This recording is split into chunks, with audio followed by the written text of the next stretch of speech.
been using Forza to brush up on my skills with driving, try to get some of that muscle memory using Forza Motorsport 7 and the Xbox G920.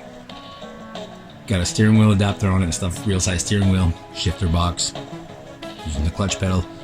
It's been pretty cool, and also learning how to tune. So I'm just figuring out all this tuning stuff, so I figured it'd be a great time that I could show you guys too, so you can kind of learn along the way if you want to learn how to do this starting from scratch. And hopefully we can all get better at what we do and have a little bit more fun out there when we're racing online and playing multiplayer. We can get faster, it'll be more of a challenge. All different classes, all different kind of thing, but I want to start off really slow, really mild, and build this car here. We're going to try to keep this one as low as possible. I thought it'd be kind of fun to build the theme of the car off of something that's kind of an iconic car, whether it's media or whatever, movies, TV, that kind of thing. So this is a Nissan Silvia S14. There was one of them that showed up in Initial D, even as early as the first stage. The car is owned by Kenta Nakamura. Part of the REDSUNS team, and he shows up to race Takumi in the rain. Now, in the show itself, in the anime or the manga or whatever, basically it's a comic book series about a kid that delivers tofu in the mountains of Japan and gets involved with street racing up in the mountains, racing the choge and that kind of thing. If you guys know what it is, you know kind of thing. If you don't, go check out Initial D. It's actually pretty cool if you're an automotive enthusiast. It's cartoon, yeah, but it gets pretty realistic and there's a lot of cool things in it. And stuff you can learn from it, actually. It's pretty inspirational. So today we're building Kenta's S14. In the original story, it's a 95 Silvia Q's, 170 horsepower, non-turbo. It's got an exhaust on it, an air filter. Of course, it has a suspension. It says that it's a rally style built suspension, so I'm assuming that means it's kind of soft and has a lot of travel. That would explain why he's the rain specialist. The one that they set out there to race in the rain. He's the guy that knows what he's doing on a wet track, I guess. So we're going to try to build something close to that. So this car in the game comes turbo. Can't take that turbo off. No option. So basically we're just not going to touch the horsepower. I'm going to put full drift suspension so everything is tunable and all that kind of stuff. And we'll build it, take it out, do a few laps, see how it runs. I'm going to tune it to the way that I like to drive. I don't know if it's the same way that you guys like to drive or like to have your cars handled, but you'll see when you get there to give you an idea of what to do to get what you want out of it. We're going to go over the basics and check all this stuff out. So let's get going. So as I was saying, we're going to keep this car pretty much stock on the power side. We're going to do everything else we can to it to make it do what we want to do. So let's get started in suspension. Going full brakes because those are the only ones that are adjustable. Suspension, full race suspension, race spring and dampers. That means everything's adjustable. It's unfortunate that the other ones are just not a different grade of non-adjustable or whatever it may be, but in order to really tune your car and set up things properly, these things in the suspension area, you've got to crank those all the way up by the top tier 1 because that's the only one that's adjustable. To make these cars handle like you want them to, you're going to want to make that adjustable. Now, I'm not going to go for the roll cage because this car is going to be a pretty low class car. I'm hoping to keep it actually in C. So, in the story, this car wasn't a full built race car, so let's go with this one here. He probably took out, didn't have a sound system and stuff like that in it, I'm sure. No spare tire and all that crap. Now, go in here. Go pretty mild on that clutch because it's obviously not, like I say, it's not a high performance car, it's not a high powered car. Transmission, we're going to put that fully adjustable because that way we get to do the things that we need to do to it to get the proper gearing, because we're going to maybe use this car for racing in the classes, so it would be good in future reference to be able to tune it to the track, even though in this original story it's very unlikely he had that part installed on the car. Differential, he was hanging out with the REDSUNS, so most likely he had a fully customizable differential in that car or something really good. Now that that's all said and done, the footwork is done, drivetrain is done.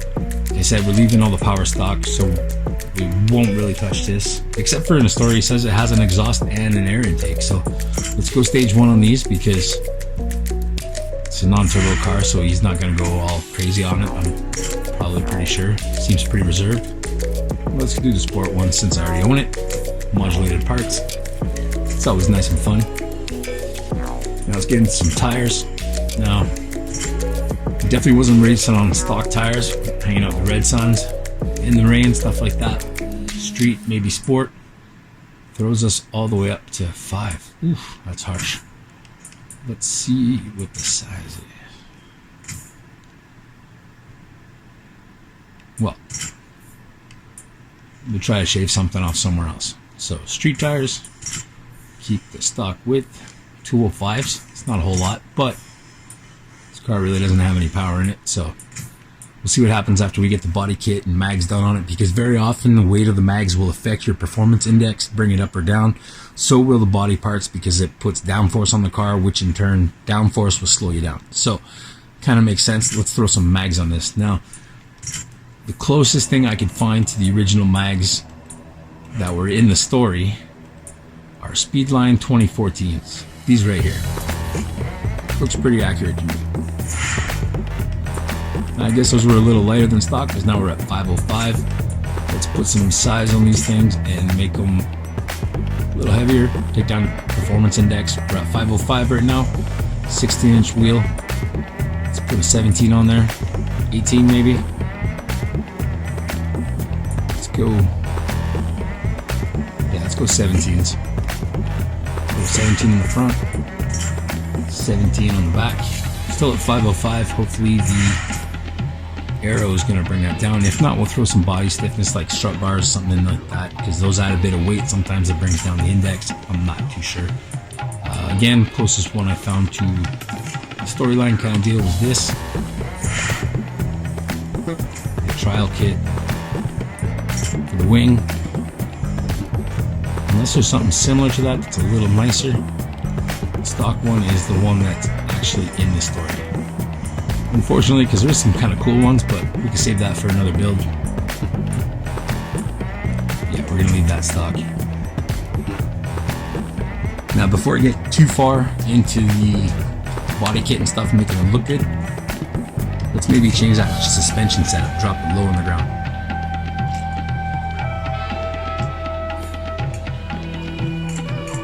Go over here at springs, height. Now it's sort of, we'll drop it right on the ground to begin with. 5.1 in the front, 5.5 in the rear. Now, because this is supposed to be like a rally style suspension, it's got a lot of travel or whatever it is, and you want to, it's going to be kind of soft because we want it to sort of handle good on the dry and in rain. We're going to add a little height to this. We'll put it at,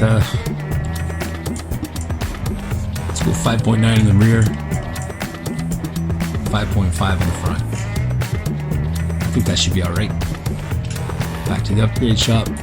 Let's find us some side skirts. I don't know why they order it like that. Like if you do your body kit, I would work my way from the front to the back, but they always get you to choose the back bumper second. I find that kind of weird. For the kit, well, not really. It's kind of stock looking in the original story, but let's just throw something on here that sort of matches up. And I don't know. Well, this car's not too crazy out back, so let's go pretty tame looking. Now for the back bumper, I'm thinking that one's kind of cool. Yeah, fits nice.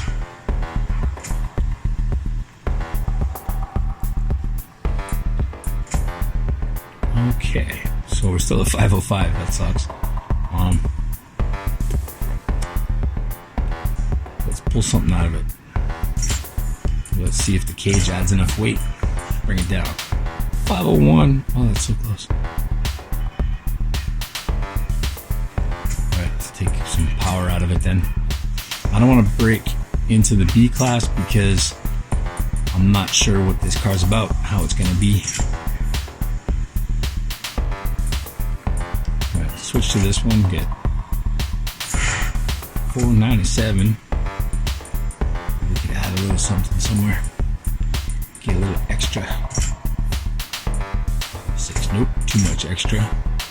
Lighten up that flywheel. 499. Sounds alright.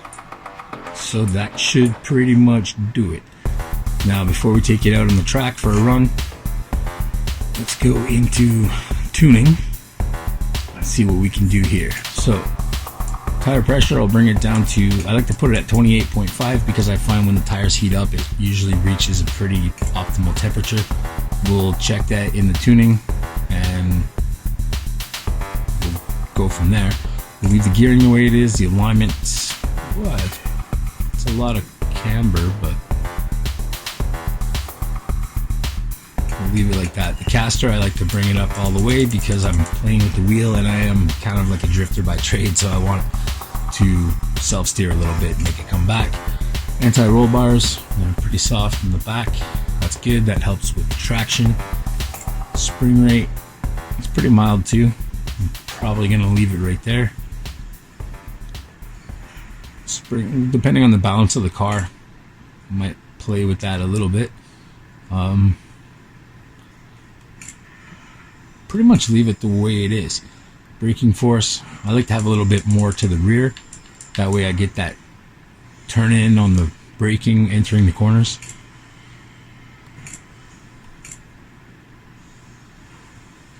Acceleration, now the rear differential, it's at 70% acceleration, 35% deceleration. So what it does is it's gonna, when you step on it fully on the gas, you're gonna get 70% of your power laid down to the ground in both wheels. So the harder you push, the more likely you are to get those wheels spinning and get some oversteer. If you want to avoid oversteer, you can bring that right down, but the problem is by bringing it down, you don't get as much power to the ground, so therefore bringing it down adds a bit of control, but it makes you lose acceleration a little bit. On the deacceleration, it's about when you let go of the throttle.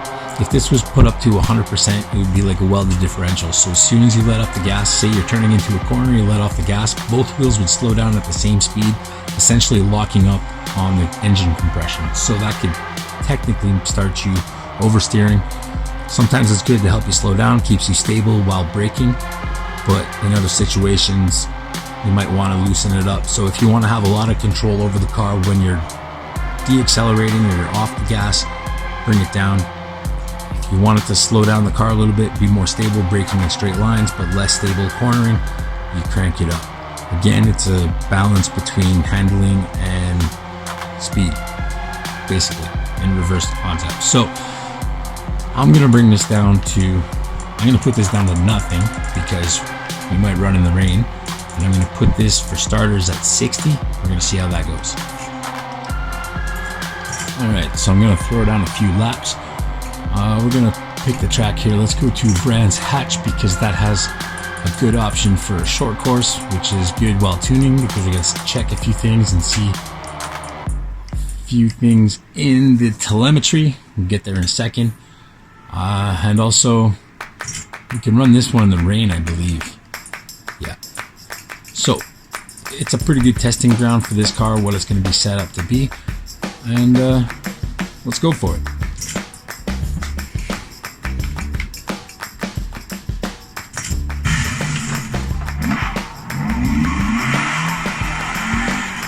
I've never really been to this track before, so I've got the racing light on just to have an idea of where I'm going. I raced it very early on when I first got the game, but going to a new track, I always have it on just so I can get a pretty good idea of what to do, where to turn, learn the track faster, you know what I mean? So in true Sylvia fashion, woo, oh, it's away on the dirt. So yeah, it's pretty snappy, oversteery, understeery. It's try to get a feel for it.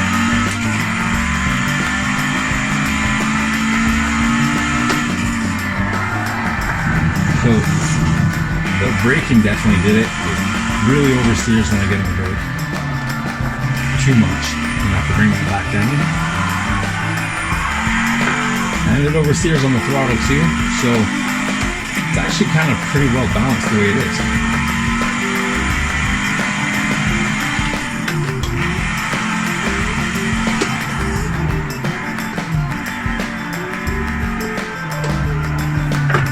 I'm going to bring the brake down. and we'll maybe soften up that suspension a little.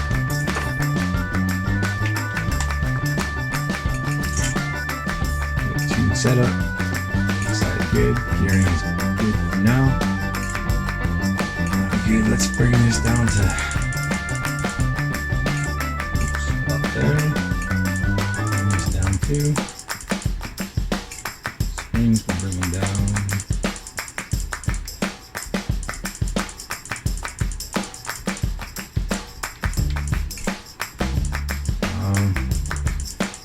Bring that up a bit. Bringing up the stiffness on rebound and bump actually slows down the body transition of the car. So we don't want to be too snappy, but I maybe screwed up the whole deal. Let's see how this goes. Braking, we'll put that to 50. That seems alright. Current setup, let's get back on the track.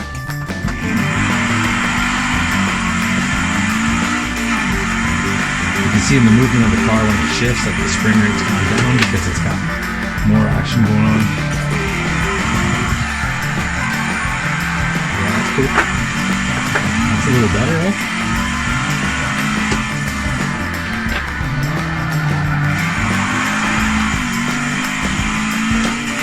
So it rotates well, maybe a little too well, but I can learn how to control that after a few laps, I'm sure. Simply adjusting.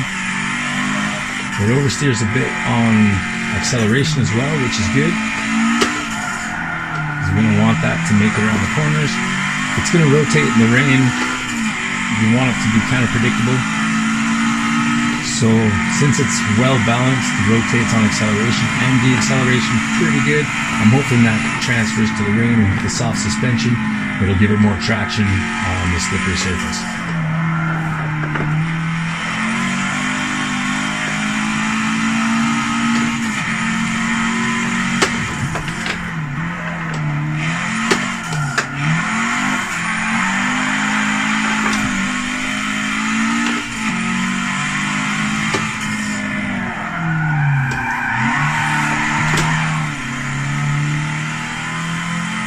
I like it.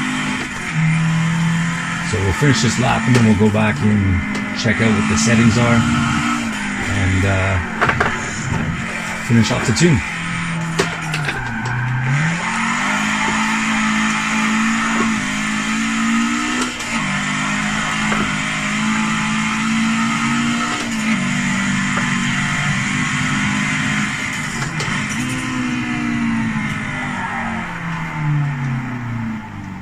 Alright, a final look at the tuning. We didn't do too much of this because it's not a very radical car, but I'll go through again what I went through before.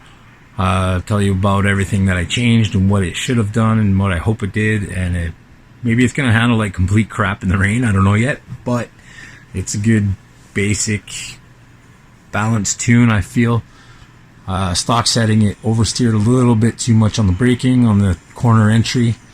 Brought that down a little bit. I brought the suspension down, the spring rate down a little bit so it would grab the road a little bit more. Hoping that helps in the rain as well.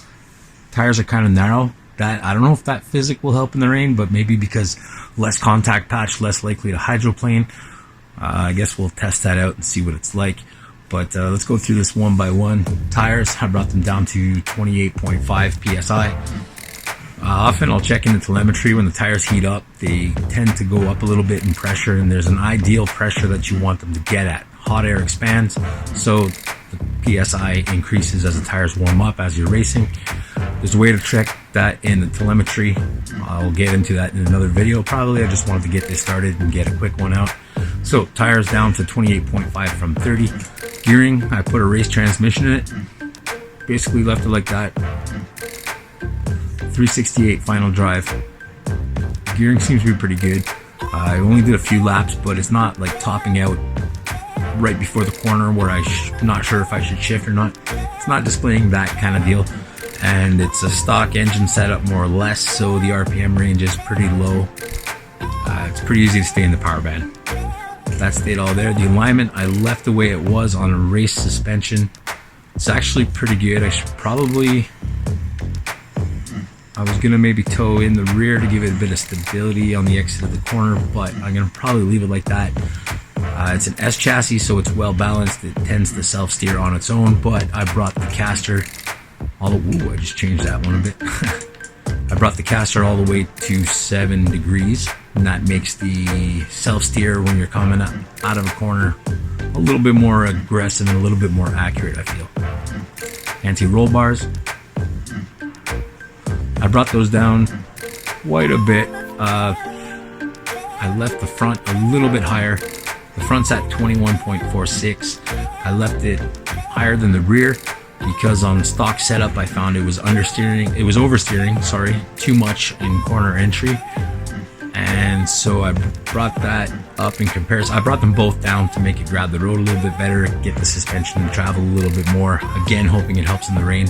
I left the rear of it much lower than the front because there's a lot less weight because of no engine in the back, and I wanted to make sure that it didn't oversteer too much at all. So a little less on the rear sway bar makes you oversteer less.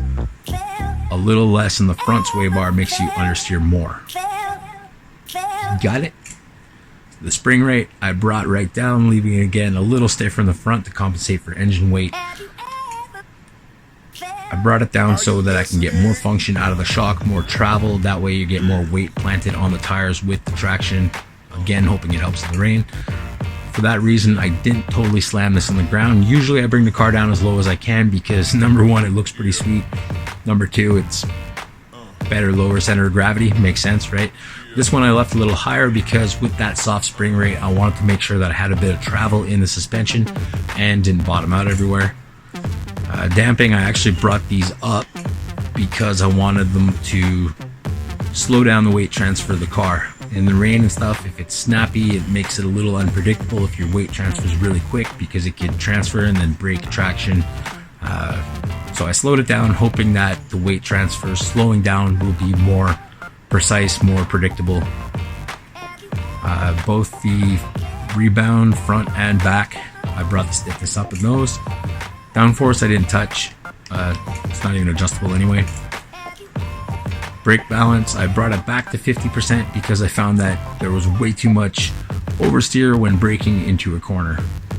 I could even bring that down to put a little bit more on the front brakes, but I'm not sure what that's going to do in the rain. Probably make it understeer like crazy, so we'll leave it right there for now. Acceleration, the rear differential, I'm going to bring this back up. I'm going to put it up to 65%. I feel like it could break loose a little bit more when I'm exiting the corner. So let's go with 65. That should be good. And that finalizes the tuning. So since we're building Kenta Nakamura's S14 from the REDSUNS, we gotta make it look like Kenta Nakamura's S14 from the REDSUNS. Let's just make it orange. You go in here, push the X button again. You can fine tune the color, so make it a little bit more reddish than orange because I find that orange they give you is not that nice. Or this is actually pretty sweet. Yeah, let's go with that.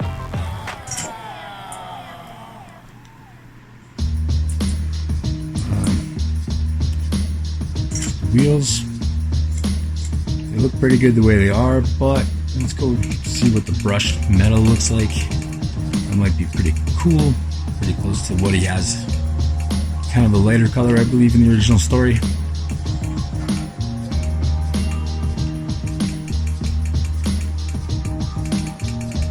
Back down to, let's go with that. That actually looks pretty cool with that color. Windows, give the kid some style. We'll tint those windows. And that's it for paint. Now this build would definitely not be complete without the REDSUN logo on the car, so got this that I made a while back. I actually made this in different Forza, I think Horizon 3 or something. I was able to transfer it onto here, which is kind of cool. I like to put it in the center of the body like that, get the angle I need for spinning it, because you can match it up to the body line really good before moving it to the proper position on the car. In this case, initial D, they run them over the back fender, over the top of the tire, most of the teams, and sometimes on the hood. So let's put this here. and we'll bring it down a little bit to make it more lore friendly.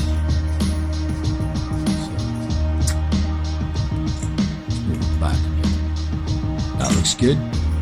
Now cut it, paste it back on. Makes it easy to go to the other side and just hit the paste button, put it on the car, change position, get that spin the other way, match the body line on the door. It's much easier to see than it is on the back, and then move it over top of the back wheel,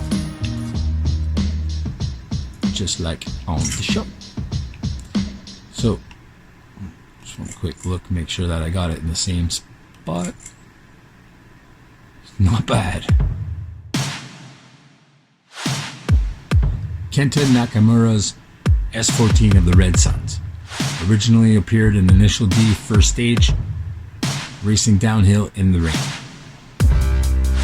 It's a pretty basic built car. Turned out to be Class C, which I was kind of hoping for because I didn't want to build anything too radical on this first little break into tuning video. I hope you guys learned a little bit from what I tried to explain, and I hope it helps you out and you can start tuning your cars a little bit more, because when you tune them, you can really get all out of the car and you can make it handle the way you want so that you're more comfortable driving it, and in turn, I assume you're going to pull faster lap times. I'm hoping I do. Again, I'm just starting at this, so I'm not really sure what I'm doing, but I'm learning along the way, and I just wanted to kind of share that stuff with you guys. And let's see what we can make of it. So now I'm going to throw down a couple laps in the rain to finish this off, just to see how it feels, see what it looks like, see how it handles, and we'll have some fun with it. You can find both the tune and the design on the Forza store. Search my gamer tag, Project253. The tune is saved under REDSUNS S14, as well as the graphics package, the design, both the same thing. It's a tune to run in the rain. As you can see, it was well balanced. I found it was balanced for my style of driving, where it had rotation on the turn in and the exit, but it was controllable how I liked it to be. So if you like what you see, download the tune, try it out. If you like it, enjoy it.